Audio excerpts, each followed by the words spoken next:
সৌম্য সরকার এক বিচিত্র চরিত্র। যে সম্ভাবনার স্লোগান তুলে হাজির হয়েছিলেন তিনি, সেটা কখনোই প্রস্ফুটিত হয়নি। এরই মাঝে নতুন এক সম্ভাবনার দুয়ার উন্মোচিত করেছেন সৌম্য সরকার নিজ হাতে। জাতীয় ক্রিকেট লিগে ধারাবাহিক পারফর্মার তিনি।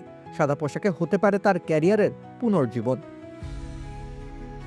এনসিএলে এখন অবধি 6টি রাউন্ডের খেলা অতিবাহিত হয়েছে। এই 6 ম্যাচের 12 ইনিংসে ব্যাট হাতে 22 গজে হাজির হয়েছেন সৌম্য। এখন অবধি প্রথম শ্রেণীর এই টুর্নামেন্টে সর্বোচ্চ রান সংগ্রাহক সৌম্য। 48.08 গড়ে 577 রান নিয়ে তার অবস্থান সবার উপরে।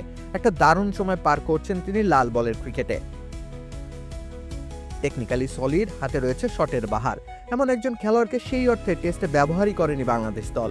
16 ম্যাচের টেস্ট ক্যারিয়ার তার থমকে আছে, অথচ 30 ইনিংসে একটা সেঞ্চুরি সহ আরো 4টি হাফ সেঞ্চুরি রয়েছে তার নামের পাশে। তবে ওই যে প্রত্যাশা আর বাস্তবতার মধ্যে রয়েছে ফারাক। আমরাই নাম্বার ওয়ান। নাম্বার ওয়ান হচ্ছে মেরিল পেট্রোলিয়াম জেলি। এমন সলিড ব্যাটারের কাছ থেকে সর্বদাই প্রত্যাশা থাকে আকাশচুম্বী প্রাপ্তির, কিন্তু সৌম্য কখনোই সেই অর্থে ধারাবাহিক হতে পারেননি। সাদা বলে ক্রিকেটে তিনি আসা যাওয়াদের মিছিলে থেকেছেন ক্যারিয়ারের আদ্যপান্ত, আর সেই প্রভাবটা পড়েছে তার টেস্ট ক্যারিয়ারেও। অথচ একজন ব্যাটার কিংবা বোলারের সামর্থ্য, সক্ষমতা ও দক্ষতা সবকিছুই পরীক্ষা হয় মূলত লাল বলের ক্রিকেটে। কিন্তু সৌম্য সেই অর্থে জাতীয় দলের টেস্ট সেটআপে বিবেচিত হন না সচরাচর। টি-20তে এই মুহূর্তে জাতীয় দলের ভাবনাতে আসার সুযোগ সৌম্যর জন্য প্রায় অবরুদ্ধ। অন্যদিকে ওয়ানডেতে দুয়ার খোলা থাকলেও সুনিশ্চিত নয় কোনো কিছুই।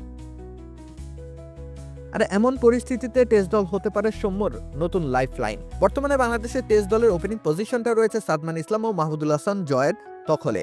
তৃতীয় ওপেনার হিসেবে সেই অর্থে কেউ নেই ভাবনাতে। এমন সময় তৃতীয় ওপেনার হিসেবে সৌম্য সংযুক্তি ওপেনারদের মধ্যে বাড়াতে পারে প্রতিযোগিতা। টেস্ট চ্যাম্পিয়নশিপের ফাইনালের আগে বাংলাদেশের সামনে রয়েছে মোট 12টি টেস্ট ম্যাচ খেলার সুযোগ। এর মধ্যে অস্ট্রেলিয়ার মাটিতে 2টি ও দক্ষিণ আফ্রিকার মাটিতেও রয়েছে 2টি টেস্ট ম্যাচ। বাউন্স ক্যারি করা উইকেটে সৌম্যর সক্ষমতা তো কারোই অজানা নয়। অতএব টেস্ট ব্যাটার হিসেবেও সৌম্যকে বিবেচনায় নেওয়ার এটাই মোক্ষম সুযোগ। রাকিব হোসেন রুম্মান, খেলা 71।